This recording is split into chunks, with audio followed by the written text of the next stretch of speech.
To jump things off and make things a bit more interesting, I want to say that we all know of those crazy people who believe in horoscopes and star signs and whatnot. I always thought they were just crazy, until about 5 or 6 years ago when I began my deep thinking and meditation as well as my deep research. I will explain this to my best understanding now. There are star signs because we each shift to different levels or strengths of polarities. We have all been blinded by the urge to fight each other and control what each other thinks and who is right, that we have not been able to see that we all were right all along. The reason why this is hard to understand is because we only understand things from our level of perception, meaning that understand literally means or translates to our brain uses old experiences or things it already knows in order to relate or understand something new it's learning. So if we know nothing about what we are talking about or what we're trying to learn, then we have a harder time understanding it or learning it because it is unrelatable to our current experiences in life. The reason I can finally relate to these people that I used to think were crazy is because once I began to get into my research and I began to talk to people about it and talk to them about the things that I've learned and things that I've researched and the facts of life itself and the facts of things that we actually know for sure, they'd look at me like I'm crazy. Or tell me, oh, you're gonna go to hell, you're gonna burn, you're gonna all that crap, you know? They tell me all this and that, and I hear it all the time. I'm not an atheist, I have a belief. Literally, I have a belief. It's just at a higher perception and a higher understanding of most people's ability to understand because I know so much and have so much experience in this thing called life. I have such a vast collection of knowledge that I'm able to combine it all together to get an understanding of what life truly is. Without being trapped or told what to think or what to believe in, I gain my own understanding of what life really is. And I'm pretty much here to share it with you guys today, and that's what we're doing now. It irked me so much to never know how to find the words to put this to each and every last one of the people that question me on what I think. Not only was I not able to find the words for that particular moment, it's just that some people choose to be ignorant and choose not to listen to what you were saying or let you finish. They try to cut you off and they try to tell you, but da da da da, and then they start speaking about Jesus Christ, and then the next thing you know, you're talking about something that's completely irrelevant to what you're saying. Not understanding that you both believe in Jesus. You just have a deeper understanding of how life really came to be, the life that we know of it today. You're less ignorant than those who choose to fight and argue. So you don't want to put as much time as getting mad and trying to explain yourself over and over and over again. I mean, you're obviously not going to put that much time and effort into it unless it's for someone you love or someone that means a lot to you, or their opinion of you means a lot to you. It's been years and years, and I never really thought to sit down and take the time to just make a video about it and explain this to everybody, all the naysayers and all the people who don't think that what I'm saying makes any sense at all, because they don't have the attention span to sit there long enough and hear the full explanation. Their minds are too simple to grasp such a huge concept. Minds are too simple to grasp such a huge concept. Life is so huge that our minds are not able to grasp the meaning behind it or how it actually exists or how it works, because we're too simple-minded, we're too distracted. We have to learn to focus, pay attention, how to connect things together. Not thinking is deeper thinking than thinking sometimes, but in a sense of just be a sponge, draw in everything you see, reject the things you know to not be true, and hold on to the things that you know may be true or are in fact true. hold on to those things and connect them all together on your own, because that is what understanding truly is. So with that being said, let's get into this conversation. Let's get into this conversation right now. Let us go. I'm serious. I'm ready to speak to you all right now. This is to all the naysayers who don't have the mind to sit and listen. You may not even be able to sit and listen through this whole thing, but it's always here for you, and I can always reference it to you when you tell me that I'm wrong or you tell me that I'm crazy. I now look at each and every last one of you as crazy for not seeing this sooner. But I hope that you can get on board with me here and we can have some great conversations about the way that things really are, and we can open some eyes and perceptions to the way things really are. Because seriously, a lot of you guys just give me bad vibes. What do I mean by bad vibes? What is a vibe? A vibe is energy, right? You get vibes with somebody. Somebody walks in, you just feel bad about being around them. Your polarities clash. You know that they're not good to be around you. You just don't get the right feeling from this person. What does that tell you? That an energy is a feeling, right? So energy is a feeling. This is going to prove something that I'm going to say way later, and this just shows you how on track my mind is. If energy is a feeling, then pretty much we can just go ahead at this moment and say that energy is just like gravity. Polarity is electricity, and once you understand that, you know that if you and someone else's electricity clash with each other, you're going to be like two opposites, two magnets that push away from each other, two opposites that are pushing, two of the same thing that are pushing away from each other, because two opposites attract, excuse me. So with that being said, we're going to get into the deeper part of this conversation and break it down, get to the smallest little micro teeniest part of this, to the atoms and cells of this organism called life. Because who's to say that we're not just a big organism making up another organism? We're little pieces of another organism, which is another little piece of another organism, which is bigger than that, and another little piece of that organism. Because think about it. Atoms, and then what's smaller than the atom? You got the neutrons, electrons, let's go ahead and touch all of this right quick. Let's go ahead and do that.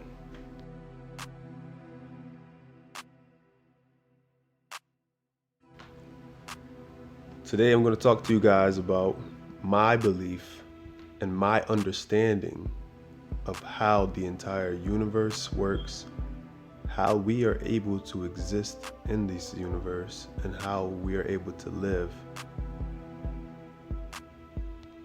as well as address a few misconceptions we seem to have about our universe and about life itself. Now, before we all begin, I want you all to know that I've been studying about Chakra and Chi and the Tibetan monk way of life, and just going on this whole spiritual journey and trying to figure out who I am and what my purpose in life is and where I stand in this big thing called life. As well as I've always been interested in many different topics such as religion, as well as science, math. I've been always interested in different types of, things that normally might be considered boring by most of us. I also do computer programming, a little bit of video game design and whatnot, and a musician as well. So to begin this whole thing off, pretty much we have to understand ourselves in order to understand the world outside of us. That is not to say that the universe revolves around us or anything like that, but that with the Tibetan way of life, that once we look within, we're able to see more things on the outside. Now this really applies to almost everything in life, strangely. But I also would like to add that everything on the periodic table, every single element and everything that you see on there exists within our body. This is every single element, every single type of particle discovered to the date of now, like that every scientist has ever discovered, and our understanding as a human. Now, when you break everything down to the subatomic level of things within our body, not just thinking about things, but actually break it down to the subatomic, like atoms. Well, let's think for a second. How does an atom work? So, an atom pretty much works by protons and neutrons existing in the middle or a cluster within each other, and then electrons circling around those protons and neutrons or the cluster of mass. I would like to go about and explain to you all what exactly an electron is. Now, the Google definition you'll get of an electron is a stable subatomic particle with a charge of negative electricity, found in all atoms, acting as the primary carrier of electricity in solids. What that's telling you clearly is that all solid objects have electricity within them. Now, a neutron, which is a subatomic particle of about the same mass as a proton, but without an electric charge, meaning that it's neutral, it's a neutron. It's present in all atomic nuclei except those of ordinary hydrogen.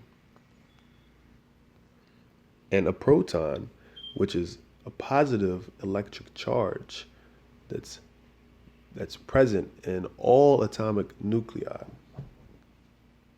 So we got the protons and the neutrons in the middle, and then we got the electrons circling around the outside of the protons and neutrons.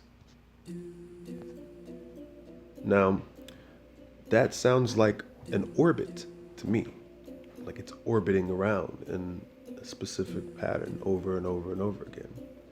And it's electric. So you think of it like a magnet.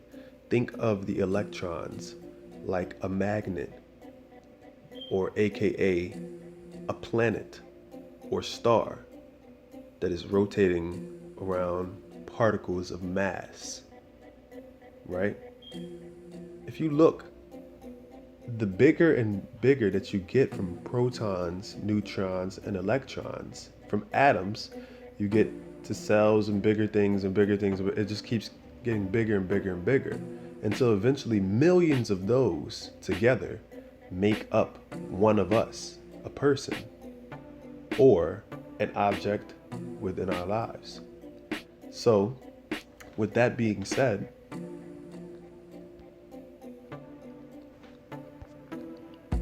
we essentially exist on a piece of mass that has an electric charge, which has rocks on it that are magnetic, that have electric charges as well and permanently give off an electric charge. These pieces of rocks are magnetically attracted to other pieces of rocks or bigger atoms per se, and they're stuck rotating around each other continuously over and over and over and over again, because we must look within to understand that is which on the outside of us. We have every single thing on the periodic table inside of our body. That is everything in the universe inside of our body. And what happens in our body?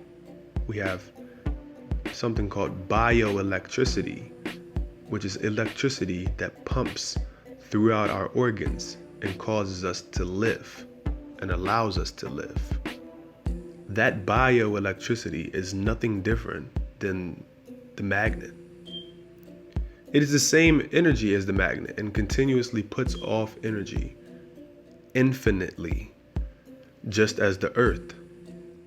We don't have to say infinitely, we can just say billions of years the earth will put off energy, or billions of years magnets will continue to put off energy. This same energy is what keeps us going in our rotations and our revolutions around the sun. But our sun is also circling inside of a galaxy, which is also circling and spinning around other galaxies which are circling, which make up our universe. So now that we've established the understanding of the universe, I want to touch bases on the simple topic of chakra or chi.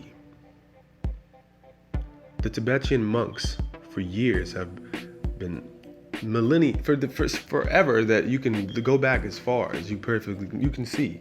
The Tibetan monks have pretty much believed that we all have this energy circulating throughout our body, and they were some of the first to discover bioelectricity.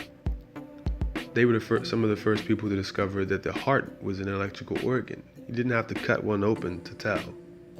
Now, to get deeper into this, I want to go ahead and blow your mind real quick if you don't already know this. The sun is an electrical particle, and so are all the stars. They're just electric particles, bigger particles. Like I said, it starts off small as atoms, and then it just multiplies and gets bigger and bigger and bigger and bigger and bigger and bigger and bigger, until we have a planet, until we have a sun, until we have bigger stars than the sun, until we have a galaxy of swirling stuff.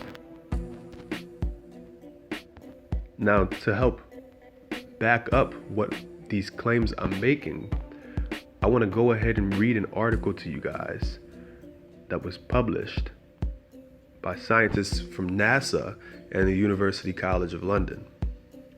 It was a study that was done on geophysical research letters that pretty much demonstrates the planet's electric winds of Venus are literally so strong they suck the oxygen molecules and hydrogen molecules out of the oceans into the space.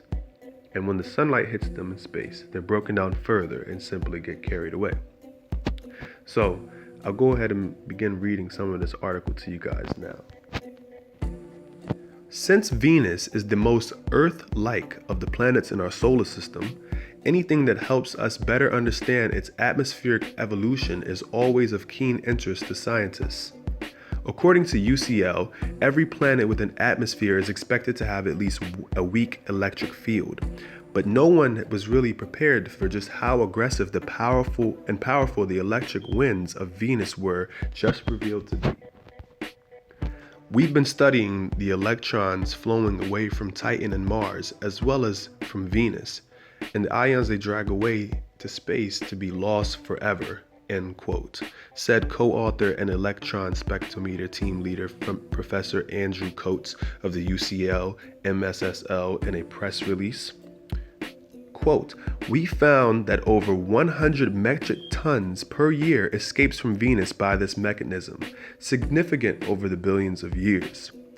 The new result here is that the electric field powering this escape is surprisingly strong at Venus compared to the other objects. This will help us understand how the universal process works." Prior to the discovery, scientists theorized that solar winds were responsible for the erosion of Venus's oxygen molecules and the resulting desiccation of its oceans. A similar phenomenon has taken place on Mars.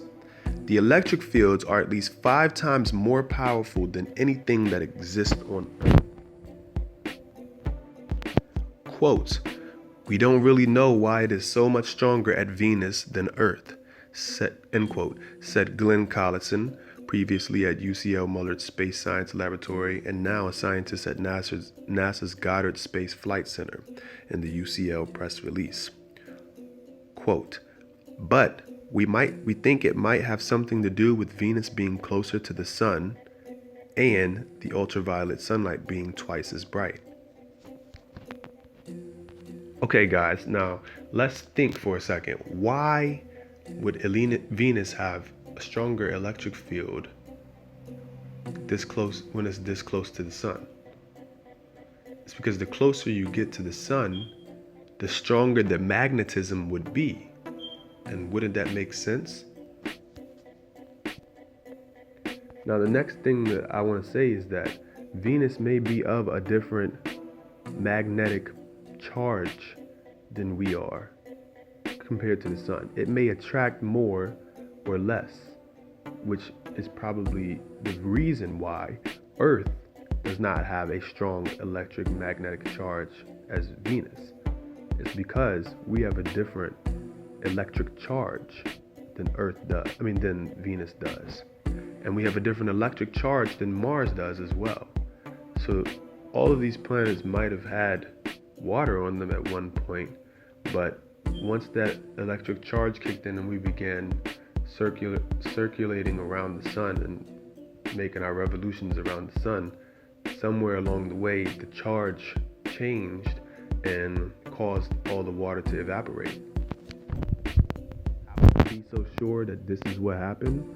Well, pretty much, when you think about it, you can take anything and magnetize it if the magnet is strong enough. So even if it's not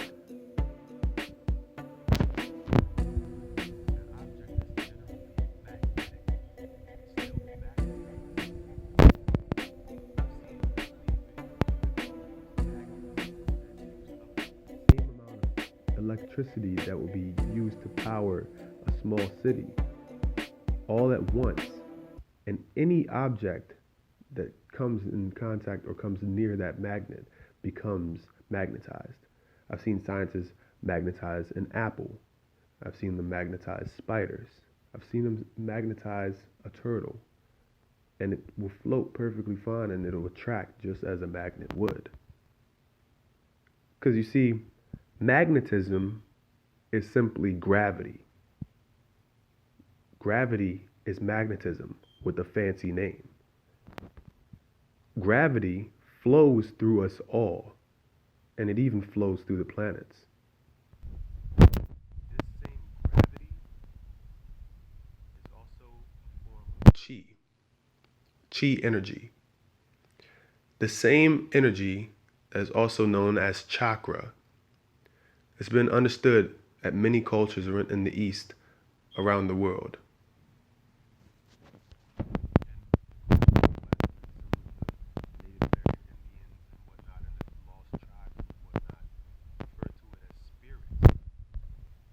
It is understood that there is some form of energy or bioelectricity, quote unquote, pumping throughout our body that we refer to as spirit or chi, depending on what religion we believe in or what part of the world we're from or what language we speak. So the big picture here is that all around the world we all understand that this energy exists, but we just call it different names. This chakra is the same energy that is depicted within many different teachings through the monks, and is also the same energy that Jesus used to heal people throughout the Bible. Now, the fact that this chi even exists shows that a TV show that's made for teenagers and adults alike, it's an anime TV show that most of you know called Naruto. It proves that that is not just complete BS that we're seeing in this anime or this cartoon. And I know this sounds crazy, like who believes in a cartoon? Come on, dude. It's the same energy that's used in Dragon Ball Z. We've been teased with this understanding of things right in our faces, but no one has really taken the time to put things together and get an understanding and let everybody be right. When you let everybody be right, you're able to sit back and look at it in a more biased way and realize, you're not wrong, and you're not wrong. We're all right. We're just fighting over who wants to get the credit for it. We're teased with this understanding in cartoons. It's also known as Ki, or Chi, or Qigong, or Mopai Nikung, Tai Chi, many different names for the practice of use of this energy. And these are actual martial arts. This is not just going to say, this is not just going on to say that the cartoons are the only place that it's been mentioned. It's been mentioned throughout science, history, as well as many teachings that we have around today. What have we been taught over and over throughout different movies or throughout the Chinese history or just any type of martial art?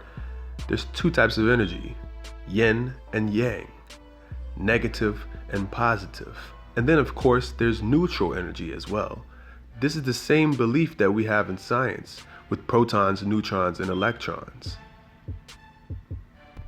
Now, to prove the existence of positive and negative, or yin and yang, the light and the dark, this is all referring to the sun and outer space, the light and the dark. The sun produces ultraviolet cosmic rays because it is an electric star.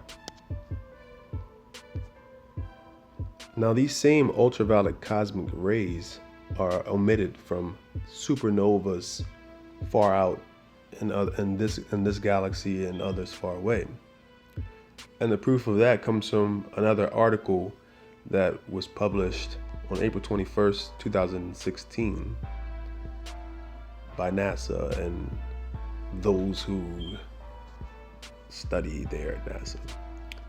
Cosmic rays are the invisible ether that fills up outer space, but there's a lot we don't know. We've never been quite sure from exactly where these powerful bursts of high energy radiation come from or how they're produced. But now we have a few big clues that would change the way that we think about cosmic rays. A new study conducted by a team of researchers from NASA and Washington University in St. Louis and published in the journal Science think cosmic rays that arrive at Earth are primarily emanating from nearby clusters of massive stars. Using the cosmic ray isotope spectrometer, yes, I said that with some sass. Using the cosmic ray isotope spectrometer, or spectrometer, whatever you want to call it, CRIS or CRIS, aboard NASA's Advanced Composition Explorer spacecraft, the researchers observed a rare type of cosmic ray, a radioactive isotope of iron with a half-life of 2.6 million years. That's able to survive the large distance between the ray's origin and Earth. So what that's pretty much saying, guys, is that this type of ray that's being produced is called an ether, and ether is also a type of chi, because we've learned that through many different religions, beliefs, and spiritual beliefs, as well as cultures around the entire world. Ether is another name for chi or chakra. So there were two different types of energy, yin and yang. There are two different types of charges, positive and negative. But then there's also the neutral charge, which has it doesn't attract to either or. So there is the gravity, which is a certain type of charge which attracts solid objects to each other. And the solid objects, which have a certain type of charge, which is the same as gravity. Then there's the charge that can travel through space, such as the cosmic rays that are the invisible ether, or the rays of giant clusters of stars, or stars that are big enough to travel throughout space. Now, these types of energy that travel throughout a space, the invisible ether, it also brings elements from the periodic table with it. as well as energy and radiation that we can't see. That is to say that there's different types of stars sending off different types of energy to us that is all being blasted and hit on Earth. And scientists were able to find out that they were able to detect iron inside of some of these rays that were being blasted towards Earth. But that's not the only type of energy or type of element that they've discovered. They've discovered many others. So essentially, life is just a giant magnetic chemical reaction, and that's how we exist.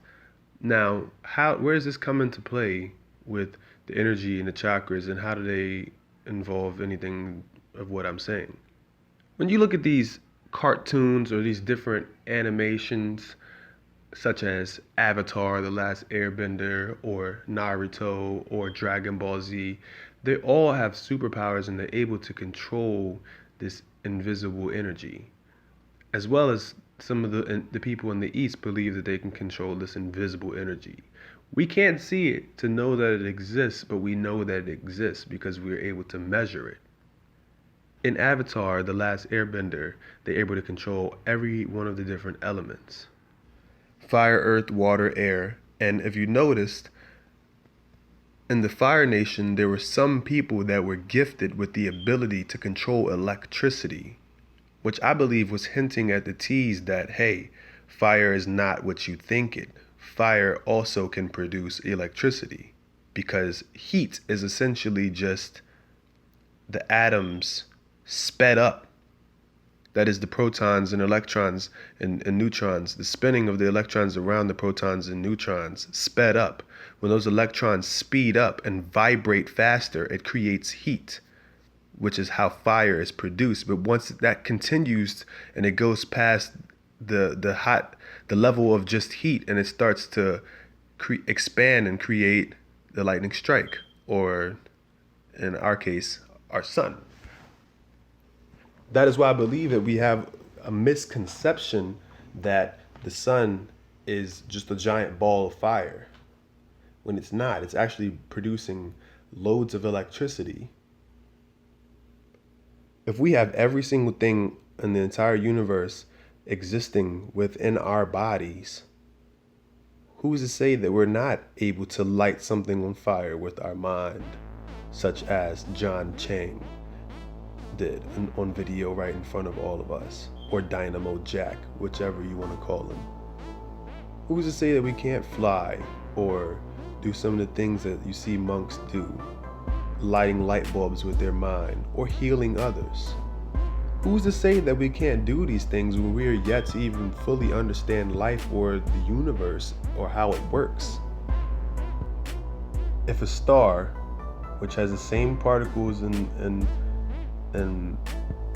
elements that we have inside of our body, can shoot off energy millions and millions of light years through space. It's so powerful it can shoot it off millions and millions of light years through space and then hit us. And it lasts for millions of years. Who are we to say that we aren't constantly pumping energy out in a smaller form of that?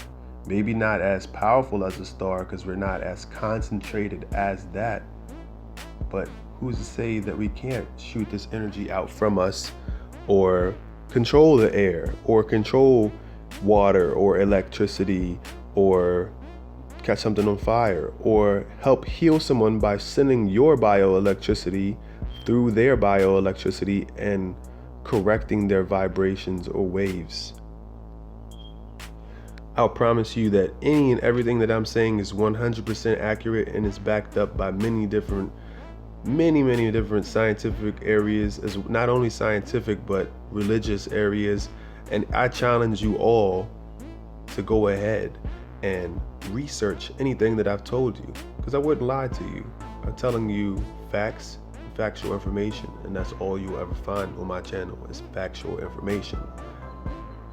So go right ahead, research anything I said, and I dare you and challenge each and every one of you to get deeper and deeper and deeper into these topics.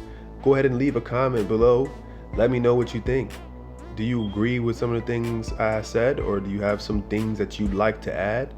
Or do you just want to argue with other people back and forth and say who's right and wrong? Go ahead and do that below, and you might even see me down there in the comments as well. Who knows? Make sure to hit that like button to show this channel some support and show this conversation some support. And be sure to go ahead and subscribe to the 6,000 subscribers that we currently have on this channel and help to bring that number of this family up higher. As I said, we're just all ninjas. That's it. Every last one of us are just ninjas trying to expand our minds and staying on the low and staying out the way. Some of us may be more ninja than the other because we actually engulf ourselves in these spiritual practices and actually practice the use of this energy because we already understand it. So we teach it to others because they don't believe it exists. It takes years and years to cultivate and learn to properly use this energy that I'm speaking about. But I've discovered on my own that it very much exists, and it can become very powerful, and it can heal, destroy, create, you name it. You control this energy and it can do anything that you need it to do. As always, it's been my pleasure. It's your boy Ka Ninja. Thanks for watching, and hope to see you guys in the comments or in the next video. Peace out.